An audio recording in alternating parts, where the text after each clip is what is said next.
की जरूरत नहीं है। Fan, mobile, TV, refrigerator, AC, ये सारे ऐसे इक्विपमेंट्स हैं जिनके बिना आज हम अपनी जिंदगी की कल्पना भी नहीं कर सकते। और इन सारी चीज़ों को चलाने के लिए हमें ज़रूरत होती है इलेक्ट्रिसिटी यानी कि बिजली की। हम चाहे घर पर हों या फिर ऑफिस में, हर जगह हमें बिजली यानी कि करंट की ज़रूरत पड़ती है।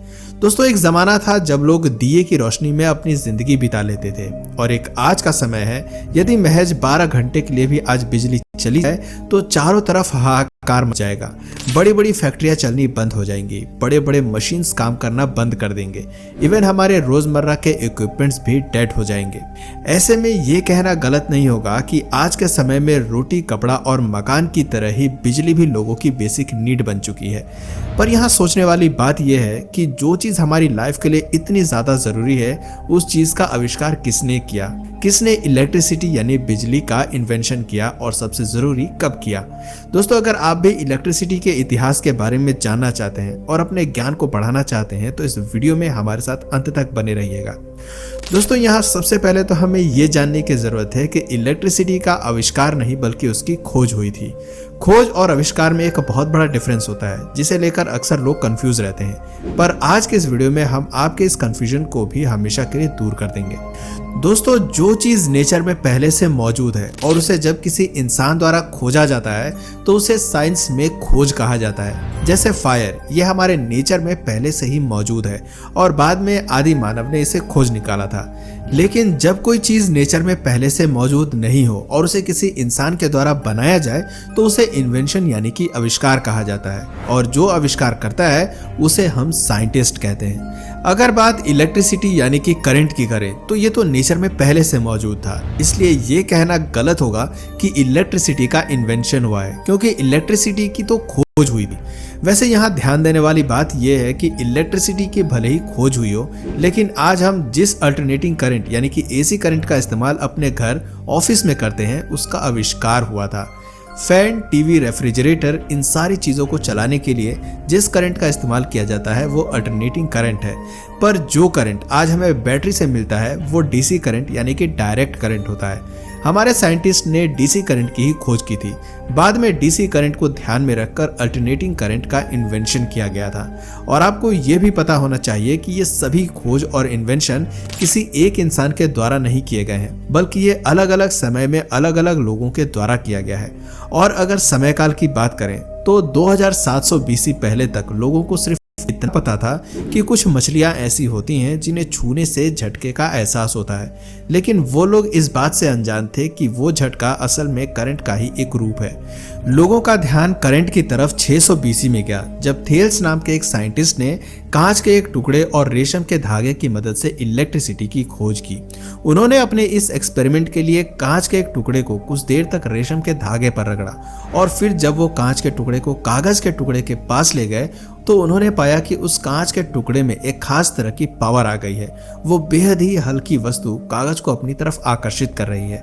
उस कांच के टुकड़े में जो पावर आई थी, थेल्स ने उसे ही इलेक्ट्रिसिटी का नाम दिया था। पर थेल्स के इस थ्योरी पर उस समय ज्यादा लोगों ने ध्यान नहीं दिया। इसके बाद साल 1772 में बेंजामिन फ्रैंकलिन नाम के एक महान साइंटिस्ट ने अपने एक एक्सपेरिमेंट में यह साबित किया कि आसमान में चमकने वाली बिजली करंट का ही एक रूप है। आप जानकर शौक हो जाएंगे कि बेंजामिन फ्रैंकलिन ने अपने इस एक्सपेरिमेंट के लिए अपनी जान तक को जोखिम में डाल दिया था। एक्चुअली जब एक रोज तेज आंधी तूफान के साथ बारिश हो रही थी, उस समय बेंजामिन ने अपने एक्सपेरिमेंट के लिए एक पतंग ली और पतंग की डोर में एक चाबी लटकाकर पतंग को आसमान में उड़ाने लगे। थोड़ी देर बाद जब आसमान में बिजली कड़की, तब बिजली पतंग की भींगी हुई रस्सी से होते हुए चाबी तक आई, जिससे बेंजामिन फ्रैंकलिन को बिजली का झटका महसूस हुआ। और इस तरह से बेंजामिन फ्रैंकलिन ने यह साबित कर दिया कि आसमान में कड़कने वाली बिजली करंट का ही एक रूप है। वाकई बेंजामिन फ्रैंकलिन एक ग्रेट साइंटिस्ट थे। दोस्तों, उनकी इस महान थ्योरी की वजह से ही बिजली की खोज करने का श्रेय उन्हें दिया जाता है। बेंजामिन फ्रैंकलिन के बाद साल 1800 में इटली के एक वैज्ञानिक एलेसेंड्रो वोल्टा ने केमिकल रिएक्शन से बिजली बनाई थी, जिसे उन्होंने इलेक्ट्रिक सेल का नाम दिया। इलेक्ट्रिक सेल को ही आज हम बैटरी के रूप में जानते हैं, यानी आज हम जिस बैटरी का इस्तेमाल करते हैं उसे बनाने का श्रेय एलेसेंड्रो वोल्टा को जाता है। वैसे एलेसेंड्रो वोल्टा के नाम पर ही electric potential difference and electromotive force की डिराइव्ड यूनिट का नाम वोल्ट रखा गया है। दोस्तों ये खोज और आविष्कार यही नहीं रुके। साल 1831 में बिजली के आविष्कार में एक और ग्रेट साइंटिस्ट ने अपना क्रांतिकारी योगदान दिया। उस साइंटिस्ट का नाम था माइकल फैराडे। माइकल फैराडे ने अपनी थ्योरी में बताया कि यदि एक तांबे की तार के कॉइल्ड यानी कि कुंडली के चारों तरफ मैग्नेट को तेजी से घुमाया जाए तो इस प्रोसेस से भी बिजली बनाई जा सकती है। दोस्तों माइकल फैराडे के इस आविष्कार को ही आज इलेक्ट्रोमैग्नेटिक इंडक्शन का नाम मिला हुआ है। माइकल फैराडे के इस प्रयोग का इस्तेमाल करके साल 1878 में अमेरिकन साइंटिस्ट थॉमस एडिसन ने अमेरिका में और ब्रिटिश साइंटिस्ट जोसेफ स्वान ने ब्रिटेन में फिलामेंट बल्ब का आविष्कार किया और इस तरह से इन दो महान वैज्ञानिकों ने पूरी दुनिया को बिजली के बल्ब के आविष्कार का तोहफा दिया। हालांकि यह बात अलग है कि बल्ब के आविष्कार के लिए हम सिर्फ थॉमस एल्वा एडिसन को ही याद करते हैं, जबकि जोसेफ स्वान ने भी बल्ब का आविष्कार किया था। खैर, जैसा कि मैंने आपको पहले ही बताया, 1878 से पहले तक सिर्फ डायरेक्ट करंट यानी कि बैटरी वाली करंट का ही उपयोग किया जा रहा था। पर यहाँ डीसी करंट के साथ साथ दो मेजर प्रॉब्लम्स थी। फर्स्ट, इसका इस्तेमाल काफ़ी ज़्यादा खतरनाक था और सेकंड, इसे 2 से 3 किलोमीटर की रेंज तक ही ले जाया जा सकता था, जिस वजह से 2 या 3 किलोमीटर से ज़्यादा दूरी पर बिजली ले जाने के लिए प्रोटेक्शन हाउस बनवाने की ज़रूरत होती थी, जो काफ़ी खर्चीला भी होता था। डीसी करंट के इन प्रॉब्लम्स को देखते हुए थॉमस एल्वा एडिसन के साथ काम करने वाले एक वैज्ञानिक ने, जिनका नाम निकोला टेस्ला था, उन्होंने डीसी करंट के कमी को पूरा करने के लिए एसी करंट पर काम करना शुरू किया। Actually Nikola Tesla DC current के कमी को दूर करके ऐसा करंट बनाना चाहते थे जिसका उपयोग दूर तक बिजली ले जाने के लिए किया जा सके और साथ ही वो सुरक्षित भी हो। कहा जाता है कि उस समय जब निकोला टेस्ला ने अपने इस एक्सपेरिमेंट के बारे में थॉमस एल्वा एडिसन को बताया तो एडिसन साहब ने एसी करंट के कॉन्सेप्ट को अपनाने से मना कर दिया और उन्होंने निकोला टेस्ला को क्लियर वर्ड्स कह दिया कि आपको जो भी एक्सपेरिमेंट करने हैं वो आप हमारे डीसी जनरेटर पर ही करें।